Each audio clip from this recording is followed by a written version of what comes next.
Hi everyone, in front of me I've got VIVO Y01 and let me share with you how to change the screen timeout on this device. So first of all, let's enter the settings, and here we have to scroll in order to find display and brightness. Let's tap on it, and as you can see right here we've got the screen timeout option, so let's tap. And here we've got some options basically from which we can choose. We've got 15 or 30 seconds or 1, 2, 5, 10 or 30 minutes. So right now we've got 30 seconds applied. This option is marked, but all you have to do in order to change it is to simply tap on the one you'd like to set.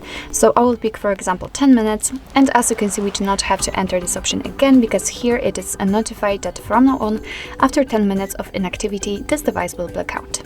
So actually this is it. This is how to change the screen timeout in your VIVO Y01.